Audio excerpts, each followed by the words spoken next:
Islanda po hyn në një periudhë trazirash intensive gjeologjike.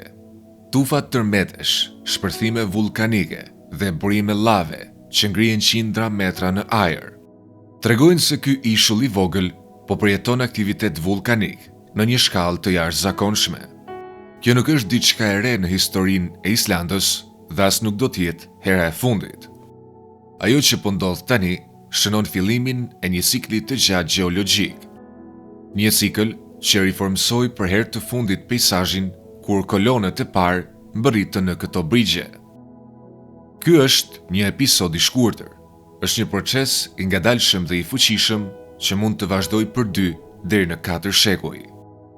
Këtë herë megjithatë, situata është ndryshe. Islanda nuk është më një tokë e largët e së kaluarës. Ajo është një vend modern me shkencëtar, inxhinier dhe sisteme të avancuara monitorimi. Ndërsa toka nën këmbët e tyre po çahet gradualisht, ata po përpiqen të bëjnë diçka të paprecedent, të menaxhojnë dhe të përshtaten me një peizazh që po coptohet fjalë për fjalë nga forca gjeologjike. Pyetja nuk është më nëse toka do të ndryshojë, por nëse një shoqëri moderne mund të përballojë shekuj aktiviteti të vazhdueshëm vulkanik. Së bashku, do të eksplorojmë tokën më të re në planet dhe do të shqyrtojmë ciklet e lashta që krijuan këtë vend të jashtëzakonshëm të zjarrit dhe akullit. Këto procese të njëjta tani e vendosin Islandën në një luftë të vazhdueshme për mbijetesë. Islanda është unike në shumë drejtime. Disa nga traditat e saj mund të duken të pazakonta, por gjeologjia e saj është vërtet e pakrahasueshme. Ishulli shtrihet drejt për drejt mbi krishtën e Mesatlantikut, një kufi ku pllakat tektonike të Amerikës së Veriut dhe Euroazis largohen ngadalë nga njëra tjetra me një ritëm prej rreth 2 cm në vit. Afërsisht sa shpejt rriten thonjt e njeriut. Ndërsa këto pllaka ndahen, shkëmbi shkrir ngrihet nga poshtë, ftohet dhe ngurtësohet në bazalt, duke formuar kore të re toksore. Ky proces nuk është i rrallë në tokë. Për gjatë miliona vjetëve, ai ka krijuar vargun malor më të gjatë në planet, që shtrihet në qendër të Oqeanit Atlantik për rreth 16.000 kilometra. Pothuajse e gjithë kjo kresht ndodhet 2 deri në 3 kilometra në sipërfaqen e oqeanit. Islanda është përjashtimi. Këtu, kreshta ngrihet mbi nivelin e detit dhe formon tokë të thatë. Arsyeja qëndron në një veçori të dy gjeologjike në nishull, një pikë e nxehtë e mantelit. Pikat e nxehta njihen më së shumti për krijimin e zinxhirëve ishullor, si Hawaii, Galapagos dhe ishujt Kanarie, të cilët zakonisht shfaqen në mes të pllakave tektonike dhe jo në skajet e tyre. Në Island, megjithatë, pika e nxehtë ndodhet drejt për drejt në një kufi pllakash. Rezultati është një kombinim shumë i fuqishëm që rrit ndjeshëm aktivitetin vulkanik, duke shndërruar një zonë tashmë aktive në një nga rajonet vulkanike më produktive në tokë. Pika e nxehtë në Island ka prodhuar afërsisht 1/3 e gjithë lavës që ka shpërthyer në sipërfaqen e tokës gjatë 500 viteve të fundit. Një sasi e jashtëzakonshme për një vend më të vogël se Anglia. Shkencëtarët ende debatojnë për shkakun e saktë të këtyre pikave të nxehta të mantelit, por në përgjithësi mendohet se ato ushqehen nga kolona shkëmbi jashtëzakonisht të nxehtë dhe të lehtë që ngrihen nga thellësitë e planetit. Këto struktura mund të mbeten aktive për 10 miliona vjet dhe mund të rrisin temperaturat në mantel deri në 200 gradë Celsius. Ndërsa presioni bie, shkëmbi ngurt fillon të shkrihet, duke krijuar sasi të mëdha magme. Ky proces ndërton një kore jashtëzakonisht të trashë, që në disa vende arrin deri në 40 kilometra, krahasuar me rreth 7 kilometra që është zakonisht diku tjetër. Trashësia dhe pluskueshmëria shtesë janë të mjaftueshme për ta ngritur këtë pjesë të krishtës së mes Atlantikut mbi sipërfaqen e oqeanit. Rezultati është Islanda, e vetmja pjesë e banuar e një kreshte mesoqeanike në tokë. Në parkun kombëtar Pingvellir, madje është e mundur të qëndrosh në zonën e çarjes mes dy kontinenteve që po largohen nga njëri tjetri. por ajo që ndodhet nën këtë kresht është sfida e vërtetë. Forcat tektonike këtu nuk janë një histori e së kaluarës së largët. Ato janë aktive, të vazhdueshme dhe po riformsojnë vazhdimisht tokën. Në terma gjeologjik, Islanda është jashtëzakonisht e re. Shkëmbinjt më të vjetër të gjetur në West Fjords dhe në fjordet lindore janë vetëm rreth 16 deri në 18 milion vjet të vjetër. Gjë që është shumë e re krahasuar me koren prej rreth 500 milion vjetësh të pjesës më të madhe të Europës kontinentale. Duke lëvizur drejt jugut, toka bëhet edhe më e re. Në zona si Gadishulli Ray Janes, disa pjesë të kores janë vetëm 3 deri në 7 milion vjet të vjetra. Pak larg bregut jugor ndodhet toka më e re në planet. Në vitet 1960, ishulli Surtsey u shfaq nga deti gjatë një shpërthimi vulkanik. Që atëherë ai është mbrojtur nga ndërhyrja njerëzore, të kushtëndëruar në një laborator natyror. Me që shkencëtarët e dinë saktësisht kur u formua dhe me që filloi si lavë sterile, ata mund të studiojnë se si jeta ndërton gradualisht një ekosistem që nga fillimi. Kjo ofron një pasqyrë të rrallë mbi proceset të ngjashme me ato që mund të kenë ndodhur në tokën e hershme. Megjithatë, rinia e Islandës nuk është vetëm shkencërisht magjepsëse, ajo është edhe rrezikshme. Tokë e re do të thotë lavë freskët dhe shpërthime të shpeshta. Rreth 30 sisteme vulkanike janë aktive në të gjithë ishullin dhe më shumë se 100 vulkane kanë shpërthyer në 10.000 vitet e fundit. Ky aktivitet i vazhdueshëm gjeologjik nuk është përjashtim këtu, ai është gjendja normale e tokës. Numri i sistemeve vulkanike aktive në Island zakonisht përshkruhet si rreth 30, por natyra nuk ndjek kategori të rregullta. Disa sisteme kanë një vulkan qendror të qartë, të tjerat përbëhen nga rrjete të gjata çarjesh nëntoksore dhe shumë prej tyre kombinojnë të dyja format. Këto sisteme mund të kalojnë nga aktiv në jo aktiv dhe anasjelltas gjatë shekujve. Në varësi të mënyrës se si shkencëtarët e përkufizojnë termin aktiv, numri total bie diku midis 28 dhe 33. Për shkak të pozicionit të saj të rrallë tektonik, Islanda shfaq pothuajse çdo lloj kryesor aktiviteti vulkanik që gjendet në tokë. Këto përfshin basalte përmbytëse që përhapin lavën në shtresa të gjera, vulkane mburoj me shpate të buta, shpërthime çarje që e çajnë tokën, vulkane shpërthyese të përbëra, kube të trashë arioliti dhe madje edhe kaldera gjigande që prodhojnë sasi të mëdha hiri. Askund tjetër nuk paraqitet një gamë kaq e plot e sjelljes vulkanike në një vend të vetëm. Ky reputacion si një tokë e formuar nga zjarri është bërë qendror për identitetin dhe ekonominë e Islandës.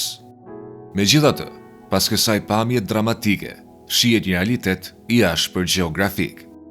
Pjesa më e madhe e brendësisë së vendit është një pllaj e lartë, e ftohtë dhe e shkretë, shpesh e krahasuar me sipërfaqen e hënës. Kushtet janë aq të vështira sa zona të mëdha mbeten pothuajse plotësisht të pabanuara. Si rezultat, shumica e popullsisë jeton pranë Bregdetit, veçanërisht në jug perëndim. Rryma e gjirit e mban këtë rajon relativisht të butë, me temperatura dimërore që rrallë bie nën -5 gradë Celsius, duke bërë që portet të mbeten pa akull gjatë gjithë vitit. Të kombinuara me zona të pasuara peshkimi, këto kushte e bën këtë zonë ideale për zhvillimin e vendbanimeve. Me kalimin e kohës, komunitetet e vogla u zgjuan në qytete dhe qendra urbane, duke tërhequr gjithnjë e më shumë njerëz. Sot, ky rajon përbën zemrën e vërtet të vendit. Rreth 80% e popullsisë së Islandës jeton brenda një ore udhëtim me makinë nga Reykjaviku.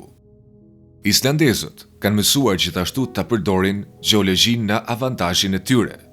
Më shumë se 85% e shtëpive ngrohen duke përdorur energji gjeotermale. Fusha gjeotermale me temperaturë të lartë, ku uji i nxehtë dhe avulli qarkullojnë mbi trupa të cekët magme, shfrytëzohen përmes puseve shpues. Shtëpit, pishinat dhe madje edhe trotuaret ngrohen nga nxehtësia që vjen nga vetë brendësia e tokës. Megjithatë, ky zhvillim ka krijuar rreziqe të reja. Sa më shumë njerëz vendosen në këto zona, aq më shumë infrastrukturë ndodhet tani në vende që do të prekën në mënyrë të pashmangshme nga shpërthimet e ardhshme. Dhe ky nuk është një shqetësim i largët. Në fund të vitit 2019, diçka filloi të ndryshonte nën sipërfaqe. Tërmetet filluan të tronditin tokën rreth Fagra Dasfjall, më pak se 1 orë larg me makinë nga Reykjaviku. Në fillim ishin të vegjël, por shumë shpejt u shtuan në numër dhe në fuqi. Deri në fillim të vitit 2021, më shumë se 40.000 tërmete goditën rajonin brenda pak javësh. Ky lloj aktiviteti, i njohur si tufë sismike, është njëkohësisht alarmues dhe shumë informues. Zakonisht tregon se diçka po lëviz nën korren e planetit. Tufat sismike shpesh ndodhin kur magma detyrohet të ngjitet lart përmes sharjeve në korren e tokës, një proces i njohur si intruzion. Ndërsa shkëmbi çajt dhe magma mbush hapësirat, presioni rritet. Në shumë raste, është vetëm çështje kohe para se magma të arrijë në sipërfaqe. Në mars të vitit 2021, ky moment mbërriti. Një çaj u hap në Fagra Dalsfjall dhe një perde lave që ndriçonte rreth 180 metra e gjatë u hodh në ajër përpara se të rrithte drejt një lugine të afërt. Ky ishte shpërthimi i parë në gadishullin Rick James pas 8 shekujsh dhe ai vazhdoi për gati 6 muaj përpara se të ndalonte papritur. Por kjo nuk ishte një kthim në qetësi, ishte vetëm fillimi. Shpërthime të tjera pasuan në vitin 2022 dhe përsëri në vitin 2023. Më pas, aktiviteti filloi të zhvendosej, duke lëvizur disa kilometra drejt jug-perëndimit. Në drejtim të Svartsengi, përgjatë vargut të kratereve Sunduk Zgigar. Qendra e trazirave po afroi gjithnjë e më shumë pranë zonave të banuara. Më 10 nëntor 2023, autoritetet morën vendimin të evakuonin qytetin Grindavik, shtëpia rreth 3700 banorëve. Aktiviteti sismik tregoi se një intruzion i madh magme po përhapej nën qytet. Vetëm disa ditë pas evakuimit, çari u hapën në tokë, duke shkatruar shtëpi dhe dëmtuar infrastrukturën. Ngjarja u përshkrua si fatkeqësia natyrore më e rëndë e Islandës në më shumë se 50 vjet, dhe Grindavik mbetet kryesisht i pabanuar edhe sot. Për gjeologët, kjo shënoi konfirmimin përfundimtar se një sistem vulkanik i heshtur prej kohësh ishte zgjuar sërish. Ishte fillimi i qartë i një cikli të ri shpërthyes që mund të zgjasë me shekuj. Si e dinë shkencëtarët se ky është vetëm fillimi, duke kombinuar vëzhgimet moderne me të dhënat historike që shtrihen deri në epokën vikinge. Ky lloj aktiviteti ka ndodhur edhe më parë. Gadishulli Rick James ka hyrë në periudha të ngjashme shpërthimesh të përsëritura në të kaluarën, dhe provat sugjerojnë se Islanda tani ndodhet në fazën hapse të një kapitulli tjetër të gjatë dhe aktiv në historinë e saj gjeologjike. Kolonët e parë norvegjez bërritën në Island në vitin 874. Për fat të mirë, për shkencën moderne, ata ishin mbajtës të kujdesshëm të shënimeve. Kronikat dhe sagat e tyre përshkruajnë ngjarje të tilla, si zjarr që ngrihet nga deti dhe errësirë gjatë ditës në rajonin e Rick James midis viteve 1210 dhe 1240. Gjatë kësaj periudhe, që sot njihet si zjarret e Rick Jamesit, gadishulli u godit nga shpërthime të përsëritura përgjatë çarjeve. Dëmet mjedisore ishin të përhapura dhe të rënda, me pasoja shkatruese për blegtorin dhe bujqësinë. Këto shpërthime i shtyn komunitetet mesjetare në prag të mbijetesës. 800 vjet më vonë, ajo që dikur ishte ruajtur si rrëfim historik, është bërë një burim thelbësor prove shkencore dhe ndoshta edhe një udhërrëfyes për të ardhmen. Në rajonet vulkanike, shtresat e hirit ruhen nën tokë dhe në sedimentet e liqeneve. Kur shqyrtohen nën mikroskop, këto fragmente të vogla qelçi vulkanik zbulojnë një nënshkrim kimik të veçantë, të përbërë nga përmasa të ndryshme silici, hekuri, magnezi, kalciumi dhe natriumi. Çdo sistem vulkanik prodhon hi me një përbërje paksa të ndryshme, Duke kombinuar këto nënshkrime kimike me datimin dhe radiokarbon të sedimenteve përreth dhe duke studiuar rrjedhat e vjetra të lavës, shkencëtarët mund të rindërtojnë me saktësi të madhe kohën dhe rendin e shpërthimeve të kaluara. Në mars të vitit 2020, Christian Salmonson nga Iceland Geosurvey dhe kolegët e tij publikuan prova që tregojnë të paktën 3 periudha të mëdha qarje dhe shpërthimesh gjatë 4000 viteve të fundit. Secila prej këtyre periudhave zgjati disa shekuj dhe ndodhi prafërsisht çdo 800 deri në 1000 vjet. Duke e parë sot, ky është një zbulim shqetësues, duke pasur parasysh se një pjesë e madhe e ekonomisë moderne të Islandës, infrastruktura dhe popullsia janë përqendruar pikërisht në këtë rajon. Por çfarë shkakton këta cikle të gjatë dhe shkatërrues? Përgjigjja qëndron në pozicionin e pazakontë gjeologjik të Islandës. Ndërsa i gjithë vendi shtrihet mbi kreshtën e Mesatlantikut, Gadishulli Ray Janes ndodhet drejt për drejt mbi të. Këtu nuk ka një vulkan të vetëm dominues. Në vend të kësaj, vetë kufiri i pllakave vepron si sistemi vulkanik. Ndërsa pllakat e Amerikës së Veriut dhe Eurazis largohen ngadalë nga njëra tjetra, brenda kores grumbullohet tension. Me kalimin e kohës, shkëmbi shtrihet dhe çahet, duke krijuar rrjete të fshehta qarjesh nën sipërfaqe. Magma që ngrihet nga poshtë fillon të depërtojë me forcë në këto qarje. Në fillim, ajo nuk shpërthen. Përkundrazi, ngjes në thellësi, duke rritur gradualisht presionin.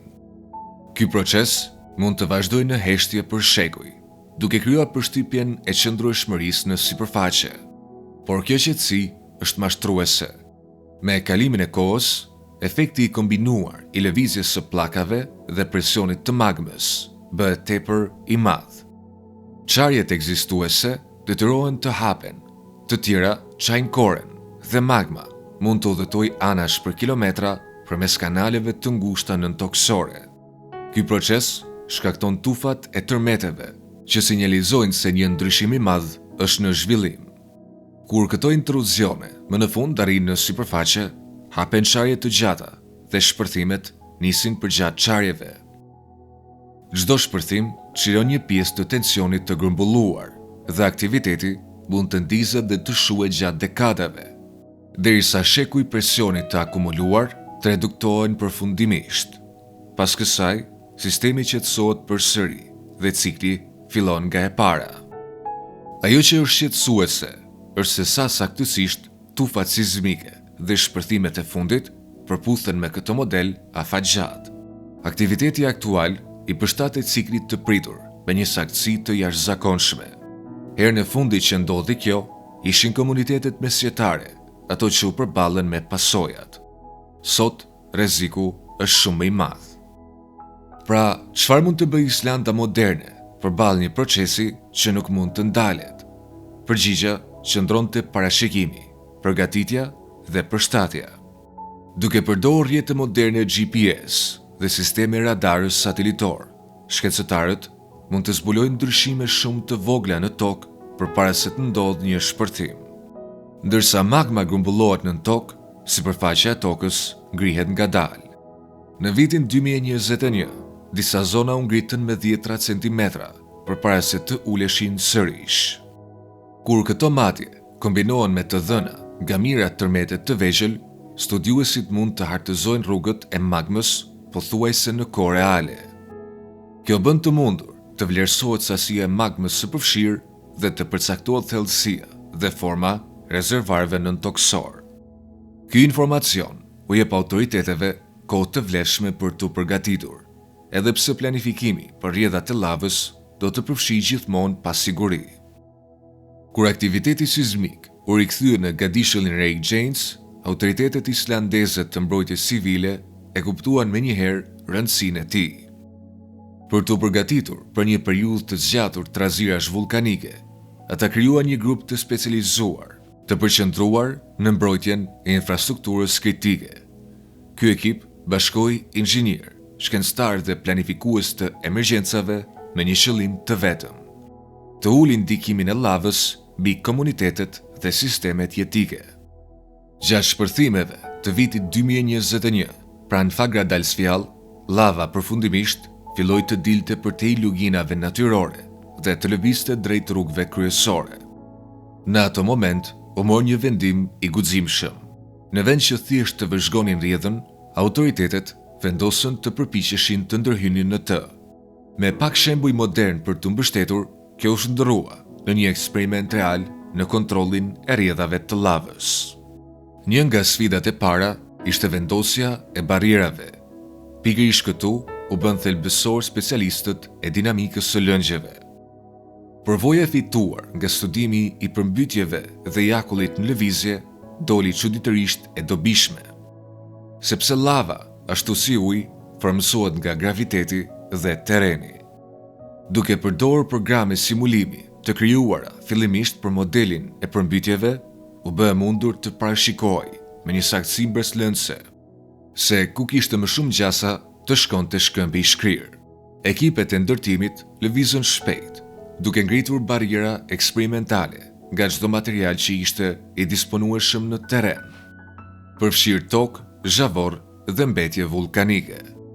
Ekipet punuan pa ndërprerje, shpesh aqafër sa ndjenin nxehtësinë e lavës që po afrohej. Qëllimi nuk ishte ta ndalonin lavën plotësisht, por ta ngadalësonin, ta kufizonin dhe në thelb të fitonin kohë. Këto përpjekje të para treguan se strategjia mund të funksiononte, por zbuluan edhe kufizime të rëndësishme. Një nga faktorët më kritik doli të ishte lloji i lavës. Lava e ashpër dhe me bloqe ka prirjen të grumbullohet përballë pengesave, duke u sjellë si një masë e trash dhe e rëndë. Ndalimi i kësaj lloji rrjedhje kërkon barriera jashtëzakonisht të forta dhe të larta. Në kontrast, lava e lëmuar është shumë e rrjedhshme dhe sillet më tepër si një lëng i trash. Vëzhgimet me dron treguan se kjo lavë më e rrjedhshme mund të kalojë mbi diga, por shpesh mund të ridrejtohet duke përdorur argjenatura të pjerta. Kjo çoi në një përfundim të rëndësishëm. Një barrier nuk ka gjithmonë nevojë ta ndalojë plotësisht lavën. Në shumë raste, mjafton vetëm ta ridrejtojë atë. Ajo që filloi si eksperimente të improvizuara në terren, u zhderua gradualisht në projektin më ambicioz të mbrojtjes nga lava që është provuar ndonjëherë. Ndërsa aktiviteti vulkanik u zhvendos më tej drejt perëndimit dhe më pranë zonave të banuara, mësimet e nxjerra u bën gjithnjë e më jetike. Sot, barriera që shtrihen për shumë kilometra, disa prej tyre që arrin deri në 24 metra lartësi, janë ndërtuar në të gjithë gadishullin Ray James. Shkalla e ndërtimit ka qenë aq e madhe sa janë hapur 2 gurore të reja për të siguruar material të mjaftueshëm. Këto barriera ndërtohen nga zhavor bazalti i ngjeshur, i projektuar për të rezistuar nxehtësisë dhe presionit ekstrem. Ato përforcohen me bloqe të mëdha shkëmbi dhe stabilizohen për të parandaluar erozionin ose shembjen. Forma e tyre nuk është e rastësishme. Duke përdorur modele të rrjedhjes së lavës, inxhinierët i kanë projektuar me kujdes për të drejtuar shkëmbin e shkrirë larg qyteteve, rrugëve kryesore dhe më rëndësishme, nga stacioni gjeotermal i energjisë në Svartsengi.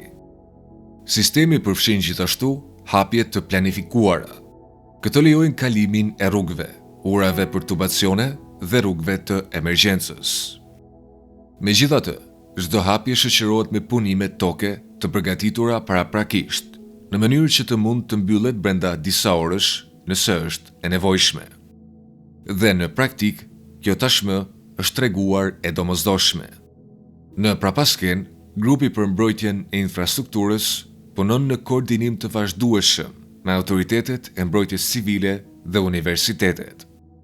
Për inxhinierët, gatishmëria e përhershme është bërë rutinë. Por jo gjithçka mund të mbrohet. Në fund të vitit 2024, lava arriti te parkingu i banjës termale Blue Lagoon. Ky nuk ishte një dështim i sistemit mbrojtës, por një pasqyrim i prioriteteve. Barrierat ishin projektuar për të mbrojtur centralin energjetik dhe ndërtesat kryesore. Zonat përreth për parkim u sakrifikuan me qëllim.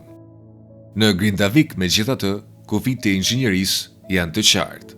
Asnjë barrierë nuk mund ta mbrojë një qytet nga çarjet që hapen drejt për drejt në rrugët e tij. Përtej këtyre mbrojtjeve fizike, shkencëtarët dhe autoritetet po përgatiten për një periudhë shpërthimesh që mund të zgjasë rreth 2 shekuj. Planet përfshin zhvendosjen e linjave të energjisë, varrosjen e tubacioneve më thellë në shkëmbin bazë dhe ridizajnimin e rrjeteve kryesore rrugore për të lejuar devijime të shpejta. Inteligjenca artificiale po përdoret gjithashtu për të përmirësuar parashikimin e shpërthimeve dhe vlerësimin e rreziqeve.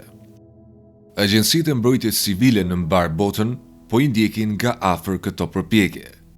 Kjo është hera e parë që një shtet modern përpiqet të inxhinierojë rrugën e tij përmes një krize vulkanike në vazhdimsi në këtë shkallë. Nëse kjo përpjekje ka sukses, ajo mund të bëhet modeli për një formë të re të mbrojtjes urbane gjeologjike, një qasje që përballet me forcat e ngadalta, por të pamëshirshme të vetë tokës. Islanda mbetet toka përfundimtare e zjarrit, po aq më gjepse sa edhe rrezikshme, dhe kjo nuk ka gjasa të ndryshojë së shpejti. Ndërsa cikli më i fundit i zjarreve të Rick Jamesit vazhdon, vendi po përgatitet edhe një herë, ndërsa pjesa tjetër e botës ndjek këtë përballje mes planifikimit njerëzor dhe fuqisë së natyrës. Abonohuni në këtë kanal duke klikuar butonin subscribe së bashku me butonin e zilës për të parë më shumë nga videot e ardhshme. Faleminderit për shikimin dhe shihemi herën tjetër.